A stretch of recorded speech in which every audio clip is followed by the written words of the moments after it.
Humans are social creatures, and humans work. So, we usually have commitments in our work and private life. But Migraine doesn't care. I was recently asked to do a video on how to manage personal and work commitments with migraine. And here I'm trying to give you some good guidance, because there is no blueprint. But I'll try my best. And first, before we start to look at how we manage commitments with migraine, we digress a bit and try to understand what it means actually to have commitments. And by understanding what commitments are, it's easier for us to understand how we can manage them. Interestingly, there are two definitions coming up for commitment if you just look for it on Google. The first one, the state or quality of being dedicated to a cause or activity. The second one, an engagement or obligation that restricts freedom of action. For me, the first one has a very positive connotation. We can think of it, for example, if we are in a committed relationship, if we're committed to a work project or to a project that is dear to our heart, if we're committed to learn something new. So this is something very positive. The second one, an obligation that restricts our freedom of action, sounds a bit more daunting. It has a negative connotation.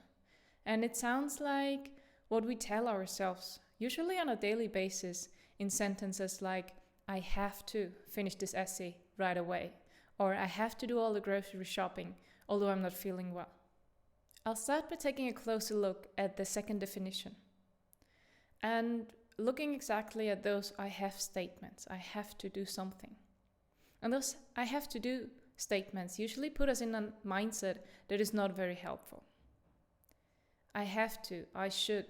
Those are statements, those are thought patterns that our brain develops over time. We learn them and they become our daily life. They become common to our thoughts.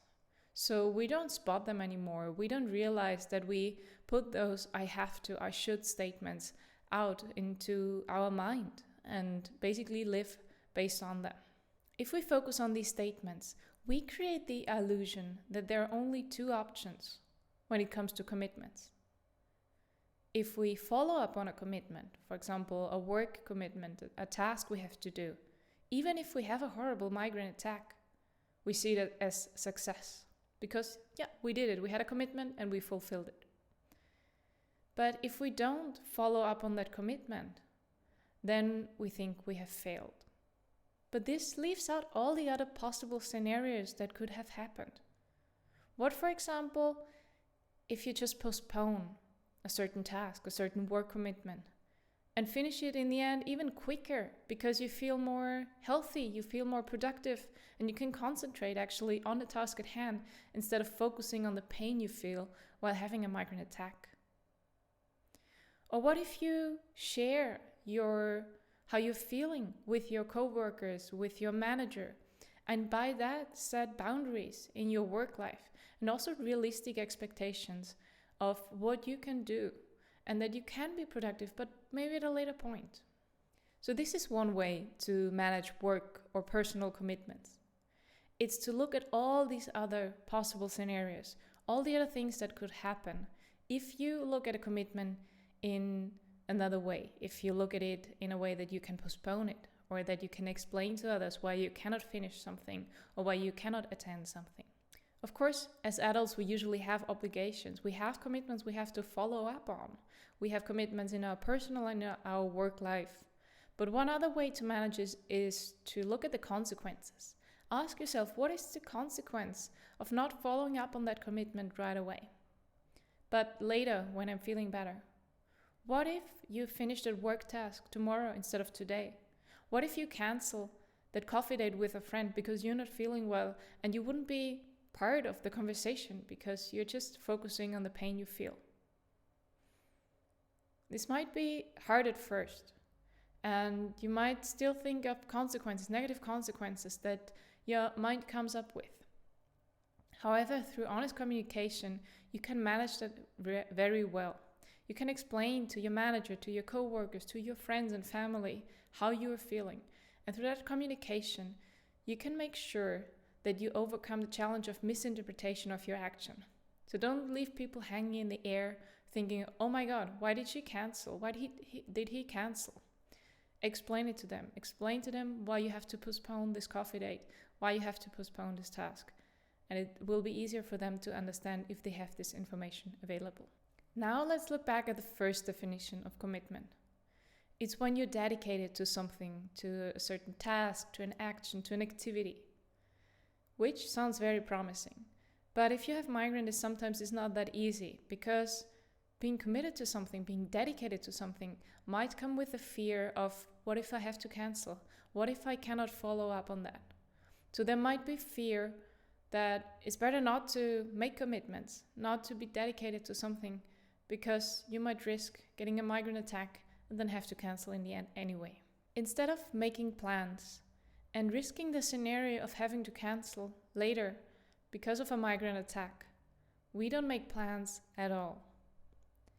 And this happens to a lot of people with migraine because of this fear and uncertainty. And this negative cycle of thoughts continues because we might think that, oh no, we never have plans. We are boring, nobody wants us, nobody wants to invite us. Although this maybe stems from our own fear of not wanting to be involved, committed to something because of the fear of canceling it. And this is just an example. It might be that this does not apply to you. But if you sometimes experience that fear of making plans, of making a commitment because of this fear of having to cancel, here are 2 things you can try. The first one is to try, for once at least, to plan an event assuming that everything will go perfectly, that everything will be well. So you allow yourself to look forward to something. You allow yourself to have this positive excitement before an event. And you try to cancel out the overthinking of what would happen if this or this is happening. I know this is not easy, but what could help is to write down all your positive expectations you have of a certain event. It's like a story you write for yourself where you're the main actor and everything is going well. Try it out. The second option is, if you're, for example, not comfortable with the first one, or the first one in the end doesn't work out, is to have plan B, which is, what do you do if you get a migraine attack?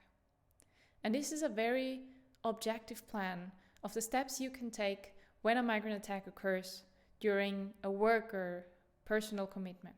What you can do is to write down a list of all the steps you will take if you feel the onset of a migraine attack.